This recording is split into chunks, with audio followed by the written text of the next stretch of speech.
Federalist 39. The conformity of the plan to Republican principles. For the Independent Journal. Author, James Madison. To the people of the state of New York. The last paper having concluded the observations which were meant to introduce a candid survey of the plan of government reported by the convention, we now proceed to the execution of that part of our undertaking. The first question that offers itself is whether the general form and aspect of the government be strictly Republican. It is evident that no other form would be reconcilable with the genius of the people of America, with the fundamental principles of the Revolution, or with that honorable determination which animates every votary of freedom to rest all our political experiments on the capacity of mankind for self-government. If the plan of the convention, therefore, be found to depart from the Republican character, its advocates must abandon it as no longer defensible. What, then, are the distinctive characters of the Republican form? Were an answer to this question to be sought, not by recurring to principles, but in the application of the term by political writers to the Constitution of different states, no satisfactory one would ever be found. Holland, in which no particle of the supreme authority is derived from the people, has passed almost universally under the domination of a republic. The same title has been bestowed on Venice, where absolute power over a great body of the people is exercised, in the most absolute manner, by a small body of hereditary nobles. Poland, which is a mixture of aristocracy and of monarchy in their worst forms, has been dignified with the same appellation. The government of England, which is one republican branch only, combined with an hereditary aristocracy and monarchy, has, with equal impropriety, been frequently placed on the list of republics. These examples, which are nearly as dissimilar to each other as to a genuine republic, show the extreme inaccuracy with which the term has been used in political disquisitions. If we resort for a criterion to the different principles on which different forms of government are established, we may define a republic to be, or at least may bestow that name on, a government which derives all of its powers directly or indirectly from the great body of the people, and is administered by persons holding their offices during pleasure, for a limited period, or during good behavior. It is essential to such a government that it be derived from the great body of the society, not from an inconsiderable proportion or a favored class of it. Otherwise, a handful of tyrannical nobles, exercising their oppressions by a delegate of their powers, might aspire to the rank of republicans and claim for their government the honorable title of republic. It is sufficient for such a government that the persons administering it be appointed, either directly or indirectly, by the people, and that they hold their appointments by either of the tenures just specified. Otherwise, every government in the United States, as well as every other popular government that has been, or can be well organized or executed, will be degraded from the republican character. According to the Constitution of every state in the Union, some or other of the officers of government are appointed indirectly only by the people. According to most of them, the chief magistrate himself is so appointed. And according to one, this mode of appointment is extended to one or the coordinated branches of the legislature. According to all the constitutions, also, the tenure of the highest office is extended to a definite period, and in many instances, both within the legislative and executive departments, to a period of years. According to the provisions of most of the constitutions, again, as well as according to the most respectable and received opinions on the subject, the members of the judiciary department are to retain their offices by the firm tenure of good behavior. On comparing the Constitution planned by the convention with the standard here fixed, we perceive at once that it is, in the most rigid sense, conformable to it. The House of Representatives, like that of one branch at least of all the state legislatures, is elected immediately by the great body of the people. The Senate, like the present Congress and the Senate of Maryland, derives its appointments indirectly from the people. The president is indirectly derived from the choice of the people, according to the example in most of the states. Even the judges, with all other officers of the Union, will, as in the several states, be the choice, though a remote choice, of the people themselves. The duration of the appointments is equally conformable to the Republican standard and to the model of the state constitutions. The House of Representatives is periodically elective, as in all the states, and for the period of 2 years, as in the state of South Carolina. The Senate is elective for the period of 6 years, which is but 1 year more than the period of the Senate of Maryland, and but 2 more than that of the Senates of New York and Virginia. The President is continuing in office for the period of 4 years. As in New York and Delaware, the Chief Magistrate is elected for 3 years, and in South Carolina for 2 years. In the other states, the election is annual. In several of the states, however, no constitutional provision is made for the impeachment of the Chief Magistrate, and in Delaware and Virginia, he's not impeachable till out of office. The President of the United States is impeachable at any time during his continuance in office. The tenure by which the judges are to hold their places is, as it unquestionably ought to be, that of good behavior. The tenure of the ministerial offices general will be subject to legal regulation, conformable to the reason of the case and the example of the state constitutions. Could any further proof be required of the Republican complexion of this system? The most decisive one might be found in the absolute prohibition of titles of nobility, both under the federal and the state governments, and in its express guarantee of the Republican form to each of the latter. But it was not sufficient, said the adversaries of the proposed Constitution, for the Convention to adhere to the Republican form. They ought, with equal care, to have preserved the federal form, which regards the Union as a confederacy of sovereign states, instead of which they have framed a national government, which regards the Union as a consolidation of the states. And it is asked by what authority this bold and radical innovation was undertaken. The handle which has been made of the objection requires that it should be examined with some precision.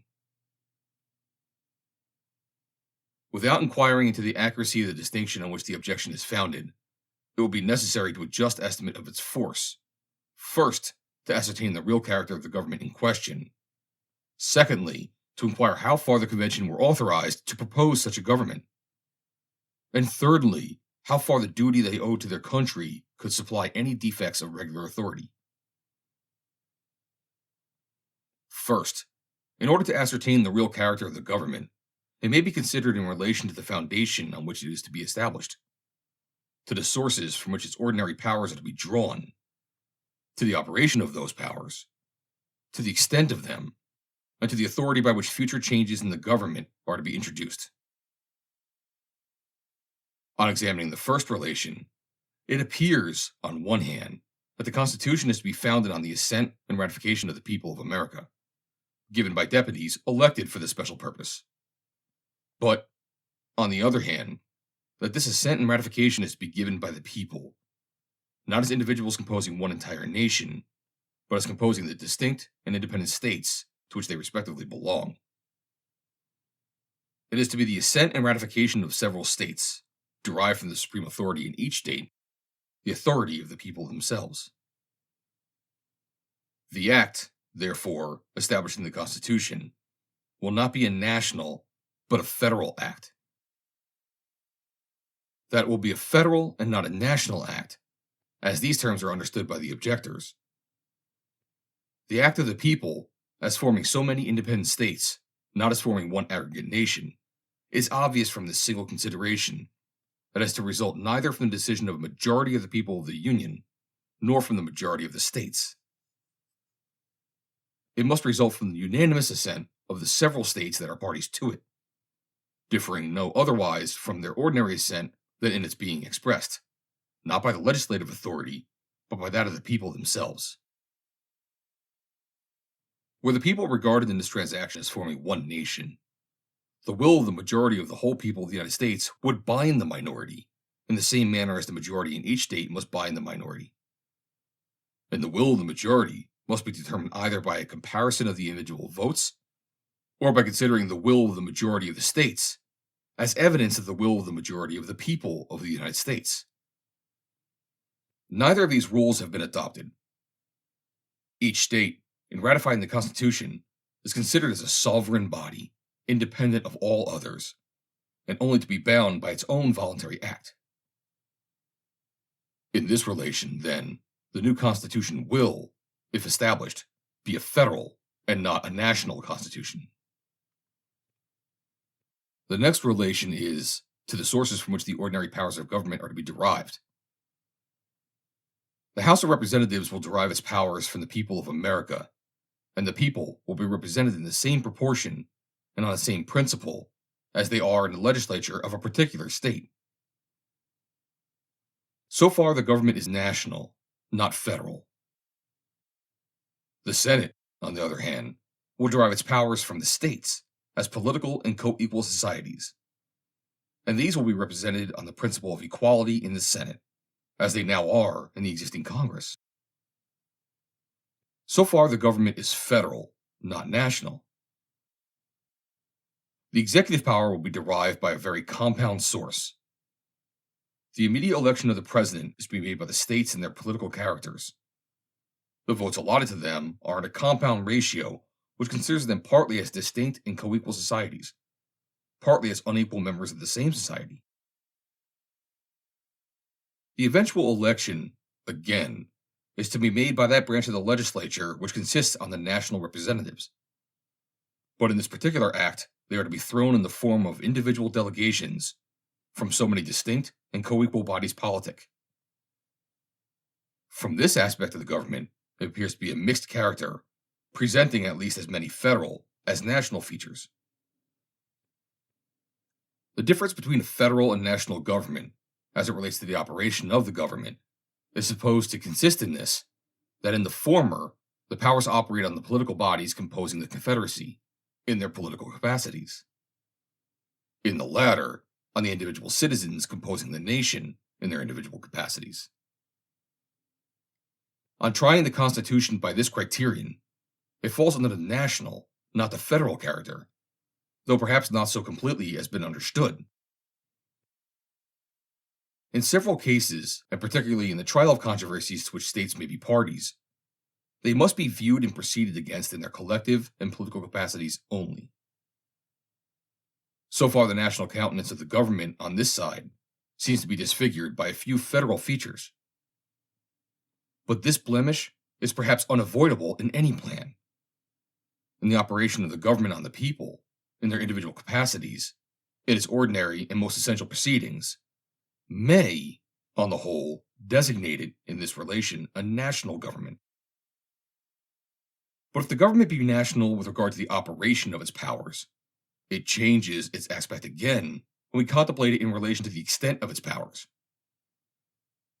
The idea of a national government involves in it not only an authority over the individual citizens, but an indefinite supremacy over all persons and things, so far as they are objects of lawful government.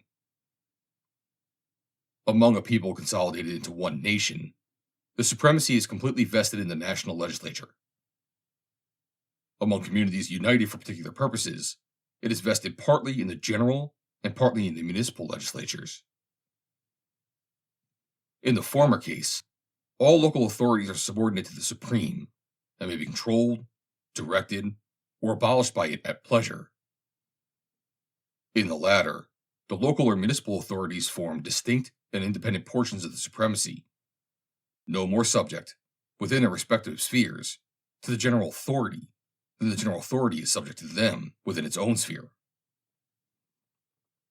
In this relation, then, the proposed government cannot be deemed a national one, since its jurisdiction extends to certain enumerated objects only, and leaves to the several states a residuary and inviolable sovereignty over all other objects.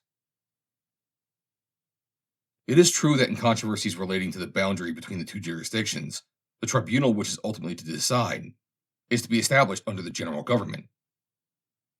But this does not change the principle of the case. The decision is to be impartially made, according to the rules of the Constitution, and all the usual and most effectual precautions are taken to secure this impartiality. Some such tribunal is clearly essential to prevent an appeal to the sword and a dissolution of the compact, and that it ought to be established under the general rather than under the local governments. Or, to speak more properly, that it could be safely established under the first alone is a position not likely to be combated. If we try the Constitution by its last relation to the authority by which amendments are to be made, we find it neither wholly national nor wholly federal. Were it wholly national, the supreme and ultimate authority would reside in the majority of the people of the Union, and this authority would be competent at all times, like that of the majority of every national society, to alter or abolish its established government.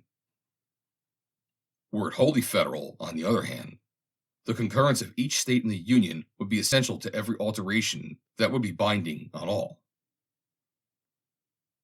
The mode provided by the plan of the Convention is not founded on either of these principles, in requiring more than a majority and principles. In requiring more than a majority, and particularly in computing the proportion of states, not by citizens, it departs from the national and advances towards the federal character. In rendering the concurrence of less than the whole number of states sufficient, it loses again the federal and partakes of the national character. The proposed Constitution, therefore, is, in strictness, neither a national nor federal constitution, but a composition of both. In its foundation, it is federal, not national. In the sources from which the ordinary powers of the government are drawn, it is partly federal and partly national. In the operation of these powers, it is national, not federal. In the extent of them, again, it is federal, not national. And, finally, in the authoritative mode of introducing amendments, it is neither wholly federal nor wholly national. Publius. Read by Joe DeNoia, Chesterfield, New Jersey, September 27, 2022.